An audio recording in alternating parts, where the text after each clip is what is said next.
and welcome to Stork'd, the podcast, in which we explore the many ways to build and define family. This is your host, Julia, and today I would like you to imagine that you are a professional athlete. I know, for me, this is a hard thing to imagine because if you saw my Peloton stats, I am anything but athletic these days. But for a minute, just imagine that when you tell your body to do something, it does it. If you say, leap over this thing or wrestle this person or do a backflip or a front flip or whatever contortionist gymnastics movement that you would like to achieve, you just think it and your body does it. That's amazing, right? And imagine for a second that you're so accustomed to your body doing exactly what you need it to do, with some training, of course.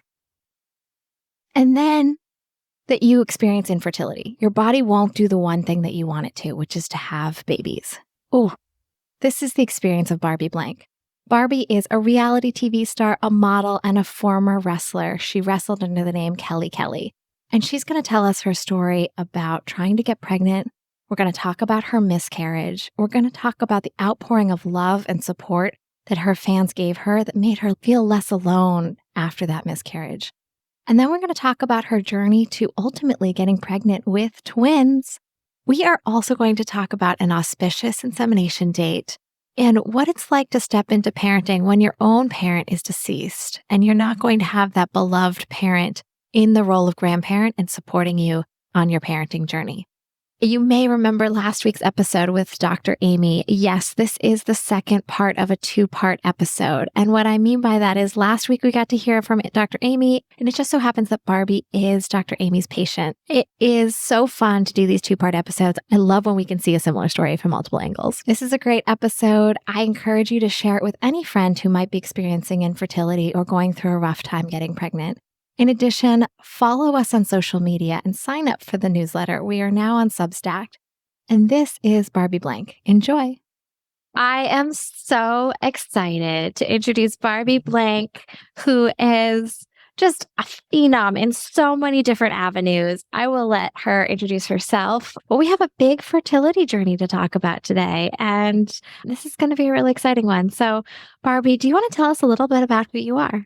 Yes, I am Barbie Blank. I'm a former WWE wrestler, model, actress, reality star, all the things. All the things. Influencer, you name it, I've done it. I love that. And I love, like, you say that because you come from a world where those are all the things. And it's so far from my universe that I'm really curious to learn a little bit more. You are sitting with us just having announced a twin pregnancy. Oh my God, it's so cute. And I say, when is it appropriate, by the way, other than when you're pregnant, for people to call you cute? Like, when you were a wrestler, did people say, oh, Barbie's so cute? Yeah, I feel like they called me that, they're like, oh, she's a hot wrestler, like, I don't know. Like they would say, being in the WWE, you definitely get thrown at every possible thing you can imagine. You just take and you're just like, okay. Well, tell us a little bit about how your family is currently composed. You are currently pregnant. You're married. Do you want to tell us about how this part of your life came to be, how we got to this point where you're sitting here saying I'm a former wrestler, model, etc., and I'm about to be a mom of twins? Yeah. I started wrestling when I was right out of high school. I was 19 years old. I was a model. I was the youngest female in WWE history that had ever been hired. And they were kind of looking for, good-looking women who knew how to wrestle. And I knew nothing about wrestling. I was a gymnast for a long time, a cheerleader, competitive cheerleader. So when I tried out, I just caught on very, very quickly. And they were like, she's it. And they kind of like built me into their like poster child. And it was just such an amazing journey. I did it for almost 7 years. I got to see the world. I got to do amazing things. I got to go over to Iraq and Afghanistan. I got to perform for the troops in 2006 to 2012, which was one of the most rewarding experiences I've ever done in my life. And then I retired in 2013. I did everything I wanted to do. I was the Divas champion. I was on the cover of Maxim. I got to do all these incredible things there. And I was just ready to like move on to my next venture.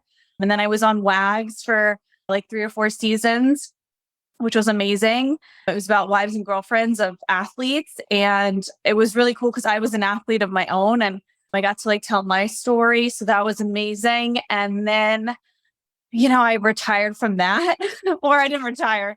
The show got canceled. But it was really cool to do that because I felt like I was still able to perform, and like I've always been like a performer. So it was really cool to be able to kind of be myself and people see me outside of the ring. I love that you're sharing these moments of reinvention, these moments where you just boldly jump in and say, yep, I'm a wrestler now. And now I'm a reality TV star. And I can tell you, as somebody who's wrestling with the reinvention, it's not easy. Like that point where you think, okay, I'm ready to try my next thing. And what is that? That can be daunting. How did you, at all these moments of transformation, transmutation, and change, how did you navigate that emotionally? It's wild to look back and think about. My life has been in front of an audience for 16 years now. Just so crazy to think about that. Like I started at 19, a wrestler, and here I am now pregnant with twins. And it's just like a crazy journey. And, when I retired from WWE, I did go through like a spurt of like, oh my God, what do I do now? Because and this happens with so many athletes too. You hear it all the time. Like they're at their highest, they're, being told what to do every day, what to eat, how to train, you're screaming fans, and then it's nothing.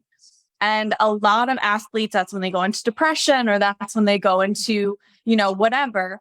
And if you don't have your next thing, it can be a really, really hard time in your life. And I was very, very lucky, very blessed that once I, stopped wrestling, this show came about, and that was just like, thank God, so kismet almost. Yeah. Yeah. Okay. So we're talking about the various hats, like you're putting on hats, you're trying them on, you're wearing them for a long period of time, and then you're willingly like shucking them off and jumping into the next. I'm beating this analogy way too far, but your next title, your next identity, the next phase of your life is going to be as mom. Yeah. When you hear that word, what do you hear? It's just like, it's insane. It's just like so amazing because I've wanted this for so long. And the fact that it's like finally here, it's just amazing. Like every day I wake up in the morning, touching my belly, just like talking to my babies. And I'm just like, it's so surreal. Like, I don't think it's hit me really yet.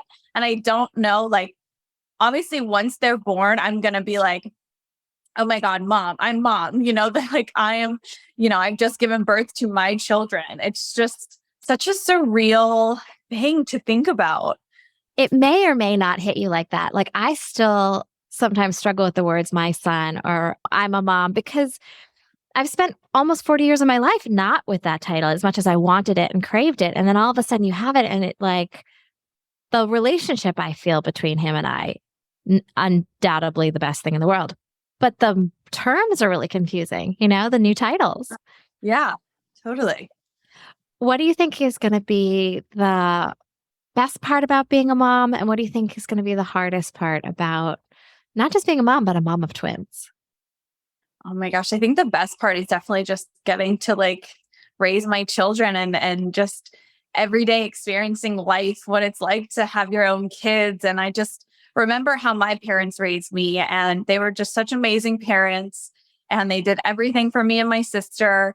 And I just want to raise my kids the way I was raised. And I think the most challenging is probably, I don't know what it's going to be like to have twins. It's very new. Obviously, you get a lot of advice from twin moms and stuff, which has been very helpful and I think it's also good that this is our first experience. We don't have another, like, we're just jumping right in with twins. So we don't know any different, right? So I think that's good. No basis for comparison. Yeah. Exactly. Let's talk about your fertility journey. It's been a long process for you. Do you want to tell us, let's start at the beginning. When did you and your husband say, this is time, this is right for us to begin our journey?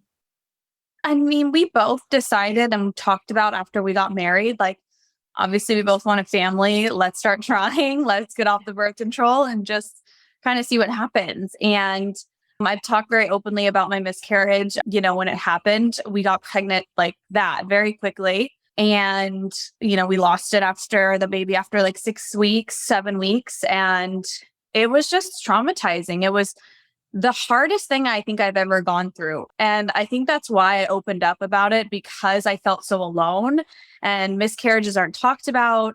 A lot of women don't want to talk about them because they don't want people to think, oh, something's wrong with me.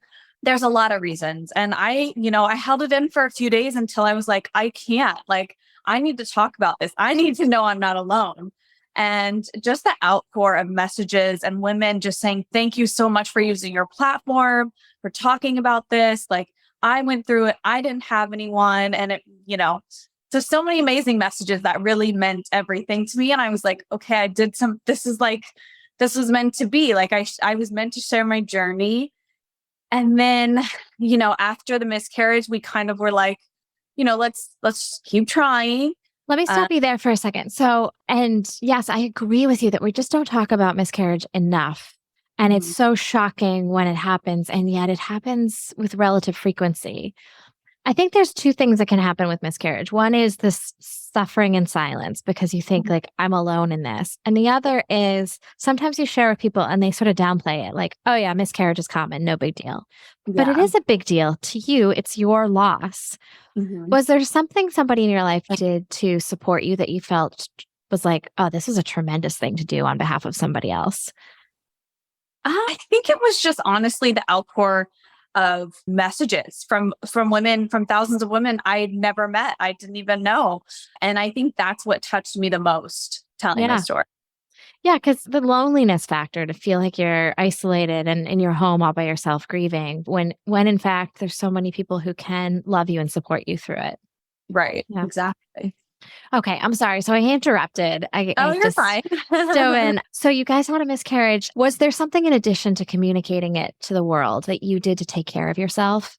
Did you do therapy? Did you do journaling? Did you do a day at the spa to like nourish your body? Was there something that you did just for you? I'm a very when I go through something, I just want to be left alone. And my husband knows that. And he was so amazing at just letting me grieve and deal with this in my own way. He wasn't trying to be overbearing or be like, you need to get up today, or you need to he was just like, I'm just going to let you do, because as for men, they don't understand, they can only just be there to support you. Right. So you're kind of going it through this, kind of by yourself. And so I just had to grieve. I just, just sat in silence. I think I journaled some, we have an amazing therapist that we talk to who definitely helped through that. But yeah, I kind of just dealt with it my own way. And yeah. I'm so sorry you guys went through that. So was it at that time that you guys decided to seek fertility support from a doctor, or were you already working with a doctor at that time? No, we kind of were like, okay, let's, keep trying. It was still in the very beginning. We just started trying. So I think we tried for 6 months and nothing was happening. And I had ran into a girlfriend. This was during Super Bowl, a Super Bowl party. And she was like, oh, I just, work with this amazing fertility doctor. I fertilized my eggs. And I was like, oh my gosh, I have been wanting to find a fertility doctor. And she was like, I'll give you her information. I'll put you on an email. So she put us on an email. And the first email, I instantly fell in love with her. Her name is Dr. Aimee. Her nickname is the Egg Whisperer. And she's she was a godsend. I feel like I said before, everything happens for a reason. And I feel like my miscarriage was leading me to my godsend of a fertility doctor. And yeah, so we just started doing I started getting all these tests done. So did my husband. We were doing all the things to figure out what was going on, and everything was great. That's the thing. We were both perfect. There was no reason. It was unexplained. So we did rush into IVF. We did IUIs for 3 months, which is kind of just you're having sex, but they're basically just putting it up there for you. Yeah. And those didn't work, obviously. And then it was almost 2 years to the day of my miscarriage, or no, sorry, a year to the day of the miscarriage that we started the fertility treatments, that we started IVF. Because my doctor was like, let's give it a year, let's see what happens. Obviously didn't. So we did IVF and we got amazing results the first go around. We were so blessed. And for those people who haven't gone through IVF yet, maybe they're considering it, it's on the horizon. What does it mean to get amazing results? What does that look like? So once you go through IVF, it's like 10 to 12 days of needles every day, blood work, ultrasounds, getting you ready, preparing your body for them to take out, hopefully a bunch of good eggs, really. So the day of the retrieval, I think I got 21 eggs, but then they have to go through a process of genetic testing and the day 5s, day 6, day 7s. There's a lot of science to it, which we're so lucky that it's come so far these days. So our end result was like, I think 8 or 9 eggs. Yeah. So it was amazing to the point that we won't have to go through it again. I mean, I can't imagine. I've heard women go through it 5, 6 times just hoping for one good egg. And it's just like, I can't even imagine, because it's very like the hormones, it's taxing, you're exhausted, your body is just going through this like roller coaster. And your body, I mean, you are a professional athlete. You must have been accustomed to putting your body through all sorts of different pressure. How is this different from, a really grueling 2-week workout or something like that? Well, I've talked about this before. I feel like in my fertility journey, I have always been one like to tell my body, in wrestling especially, like I tell my body to do a backflip off the top rope, it's going to do it. Like I've always been in control. If I want to do something, I'm going to do it. And this is where in fertility, you're just so helpless because there's literally nothing you can do. And you feel like your body's kind of failing you. I'm like, my body's been so good to me. It's like, it's done everything I've needed it to do. And then when it comes to this, it's just like, there's nothing you can do. It's just, you got to just hope that it'll happen for you one day. And yeah. Yeah, no, it's so true. It's that like, I hear that a lot from guests, that sense of what is going on in my body? Why isn't it performing? And then you internalize it. Did you feel, you said you felt like, why is my body doing what it's supposed to do? But did you feel a sense of like, I don't know, what sort of emotions came up for you around that?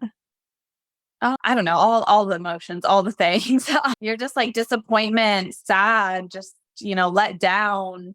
Why is this happening to me? Like all my other girlfriends can get pregnant. I like that. Like, why am I, what's happening? So I just feel like you go through all sort of emotions when you're going through it.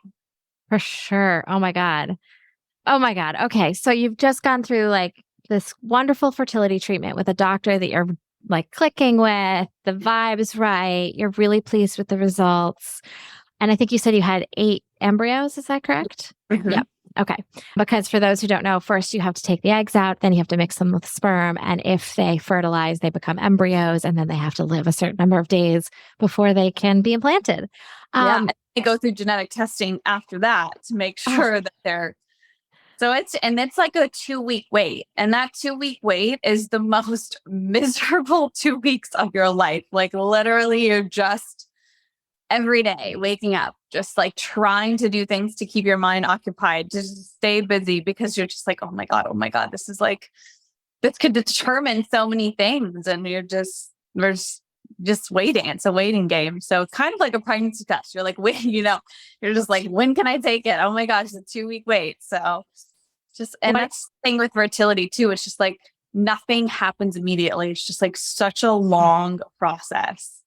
I think people just don't understand that, right? They just think, okay, you go get pregnant. Yeah. Well, or, oh, you can't get pregnant. No problem. There are doctors for that. You can just find a doctor. But you forget that you're talking about the amount of time from testing and IUI and then deciding to move to IVF. And what's the time frame that we're talking here? From when you first met Dr. Aimee to when you had 8 good embryos and we're starting to think about next steps? Was that... I met Dr. Aimee in February We did IVF in August. We found out we had good eggs in September. And then we were able to do a transfer in October. We did a transfer, took, and then didn't, which that's a whole other. Yeah, what's that like? You've got these perfect embryos. You're ready to do the transfer. You've been waiting until since February when you first met Dr. Aimee, and it doesn't take. What's that like? And it wasn't like it didn't. It took. We saw the lines. The blood test said positive. Dr. Aimee called me. You're positive. You're pregnant. So it's just like, oh my God, you think it, you start telling your family. I called my mom, my husband called his family. We're telling our friends, we're like, this is it. And then 2 days later, it's gone. And you're just like, how does that happen? Like what? It's just such a mind F. I don't think I can say that word on here. So it just really messes with your emotions. And it's like another roller coaster of emotions again. It's just so disappointing. It's so upsetting. I don't know if that blow hurt worse than the miscarriage, because it was like I was going to ask, because the intensity which you're explaining your emotions around this one has more of a like vibrancy, more of an energetic charge to it than when you talked about your first miscarriage. It sounds like this one is really still hitting you. Yeah, I think with the miscarriage, I'm so in tune with my body, and I talk about this a lot. Like I'm so in tune. I just know inside, and I just felt like with my miscarriage that like in the beginning, like something wasn't feeling right. Like I just was like, I was so scared every day. I was having nightmares. I don't know. It just was like, I felt like something was going to go wrong, and it did. And with the transfer and I was like, this is it. Like, I felt like, okay, I feel it, and then, we just get let down again. Ugh, I'm so sorry. You called it a roller coaster, and it's so true. What an emotional ride that you've been on. And you're on all these hormones again. You're taking shots of progesterone. You're doing all the things. And it's just like your poor body is going through it. And this is a body that's used to being pushed to the limits, right? Mm-hmm. Yeah. You just said you jumped off of ropes, like backflips off of ropes. So, and this is, emotional backflips, and your body's doing a lot of heavy lifting, but it doesn't look like building muscle or jumping around or crushing an opponent. Right. How did you recover from that? What did you just like pick yourself up, move on, or did you need some time to regroup? I think I gave it a few days again. I was like in bed. This time was a lot. I feel like I took a lot longer this time to like get up and start doing things again. I was like, I'm just gonna take my time. I was talking to Dr. Aimee, and she's like, look, I know what I want to do this time. I have a plan. It's gonna work. We're gonna get to those babies, and I want to put in 2. How did it feel when she said that? Like, were you like, okay, that feels great? Or were you like, oh my God, am I ready for this? Talking to her, and it was more, my husband was like, can we do this? Can we what happens if we, and we both were like, we can do this. It was not an immediate answer. We took a good before, we let her tell us the pros and the cons, and we let her talk to us. And she's like, ultimately, this is your decision. I want you to think on it, and we'll go from there. And, Joe really values Dr. Aimee's opinion, and just hearing what she was saying and why she was saying we should do it. It just felt right to just go for it and put in 2. There wasn't really any doubt in my mind. I was like, we're going to do this, because I can't imagine going through this again. And my husband, I think, was like, I can't imagine her going through this again. Let's just put in 2, one of them's bound to take. And we just did different protocols this time. And, we really were prepared going into this second transfer. Prepared how? Emotionally? We did this uterine PRP which apparently is really helpful, which obviously was. We did that. We just did different medicines, different combinations of things. And yeah, we were just, and what is so, and I like, again, I go back to saying everything happens for a reason, and that things are meant to happen the way they're meant to happen, because the day of the transfer, so 5 years ago, my dad passed away of a rare brain cancer called glioblastoma. And it was so, I don't know, it was so devastating. I mean, besides my miscarriage, like losing a parent and losing a father, like nothing can ever prepare you for that. And I just, it's been a really hard 5 years without him. And, we got married. He obviously didn't walk me down the aisle, like all these, and then especially like about to have kids and all that stuff. And so our transfer landed on the day of his birthday. And Oh I my was just God. like, this was meant to be. It's a This sign. was how my babies were meant to be born or conceived on his birthday. It was just like, he felt like he was in the room with me. Everything just felt right that day. So, Wow, that is so powerful. yeah. I think that's very common to struggle in the emotional part of conception when you've lost a parent. To have the sense that they may never get to be, well, you're missing a grandparent, that they're missing this major milestone in your life. How do you feel getting ready for the birth of your kiddos without your dad around? It's like a bittersweet, like he would be so proud and he would be so happy. And I just try to really, once our babies are born, I'm really going to like remind them of their grandfather and really try and just like bring his memory to life as much as I can. And it's great. Like my mom's going to be here. Like she's going to help. She's going to be amazing. So thank God for her, Yeah. But I just think it's just like hard, like to just know like that your father's not going to be there for his grandkids, And I think for Joe too, he lost his dad and, he's got an amazing stepfather and amazing mother. So we have a great support system, but I just like think realizing like, okay, our dads aren't going to be here, but we just have to, same with my dad. Actually, my mom, her dad he passed away. My dad's mom passed away. And then his dad passed away like soon after we were born. So we didn't really, my grandparent was my granny, my mom's side. So we didn't have many grandparents growing up. And so I think we're kind of just used to it, at least I am. Yeah.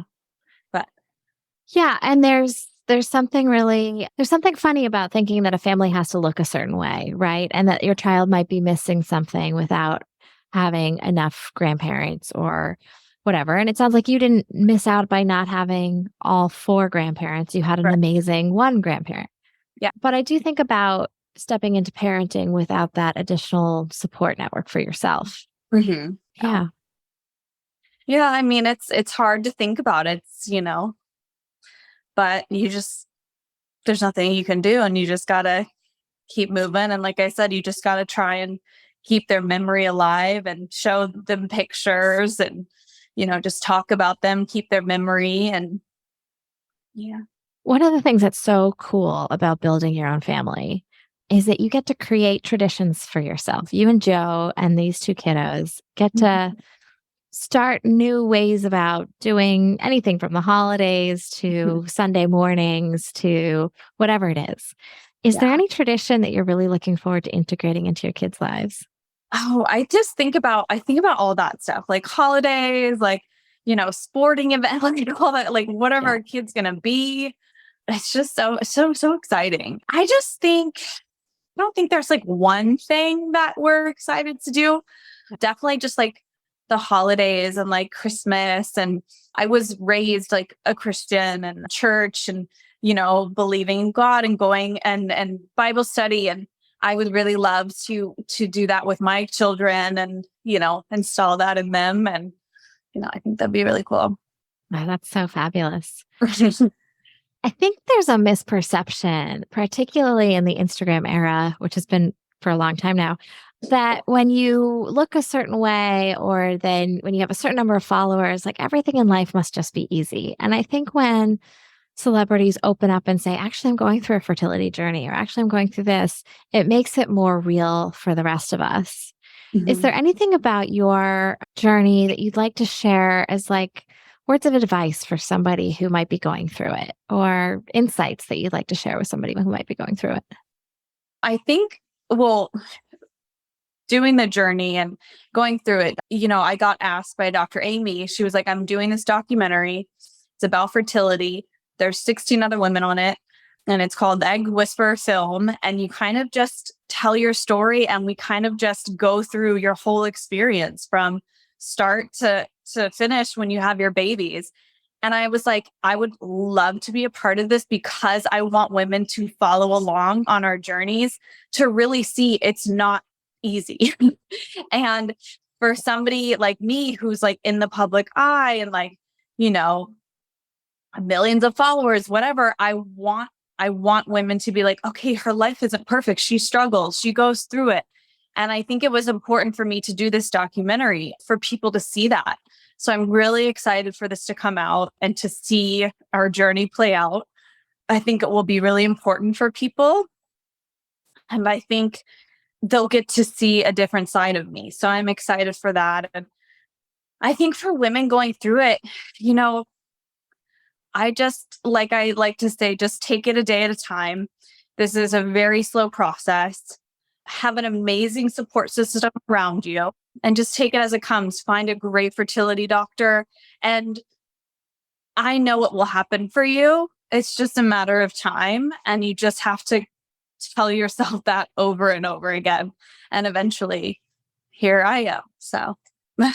And when you say everyone gets to see a different side of you, what's the side of you going through this treatment? What is she like? What is this Barbie that we don't get to see every day like? Probably just very vulnerable. You get to see me break down with emotions.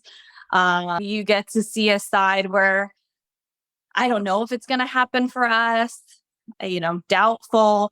Like on social media, you pretty much portray, like, you want to only show happy moments. Like, there's moments where you're like, okay, I'll show this here and there. But for the most part, you just want to, like, I'm not sharing every day that I'm throwing up in my first trimester. People don't want to see that. But, it's I, just, you pick and choose what you want to be shown. So I think with this documentary, it's all out there. And yeah, you'll that's get to great. see a vulnerable side. Well, we've briefly been talking about your husband. It can be very hard to navigate this, period, end of story. But it can also be hard when you and your partner are going through it together. And as you said, the guy's body's not really involved. So they're not necessarily feeling it in the same way. Were you and your husband always in lockstep when you were making decisions? Or were there ever moments where he was sort of leaning in one direction and you were leaning in another direction? Yeah, I think in fertility too, like I said before, I don't think men fully understand. And I think they just kind of are like going with the flow. Especially my husband was so supportive, and he's kind of just like taking it as it comes. And there's times where I was like, okay, I think I wanted to do IVF like from the beginning. He's like, babe, no, let's keep trying, and I'm like, no, when I want something, I want it now. And he's like way more like, it's gonna happen, he's just like chill. And it's so I just feel like, and with fertility, it's kind of like, I think a lot of couples go through it. And there was times too when we were like, going through the IUI, or when, you're ovulating, you're like, okay, we have to do it. And it's like not it's not romantic. It's not sexy. Like, you're like, hey, we got to go. I'm ovulating. Like, it's, it's a really, yeah. And if you don't have a strong bond, it could not go well. It can tear you up, right? Yeah. Because it's like there's so many permutations. There's like all the stuff that you're feeling emotionally. There's all the stuff he's feeling emotionally. It's the way in which you connect together. It's really complicated. So thank you for sharing that part of your backstory. Is there anything else you'd like to share with our audience about your family and about the way it's composed and evolving? I'm just so excited for everybody to kind of see our journey and to follow us along. And I'm just really excited for this next chapter in our lives.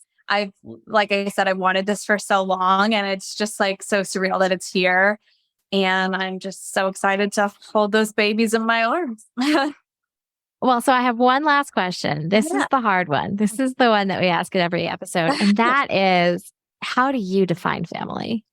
When you think about all that you've been through, losing your dad, finding your husband, going through a miscarriage and then a failed IVF and several failed IUIs, where does that lead you to think about your family life? What does family mean to you? Family is everything to me. It's what's gotten me through the lowest parts of my life, what's gotten me through the highest parts of my life. Without family, I wouldn't be here today. My family has been my number one supporter of everything I've done in my life. And I just want to, starting my family, I want to be that for my children. I want to be their number one supporters. I want to, do everything I can for them. And yeah, I just think family's everything. What a great answer. Thank you. Barbie, if for some reason somebody listening doesn't already know you, where do they find you? They can find me on all social platforms at the Barbie Blank. Perfect. The Barbie Blank.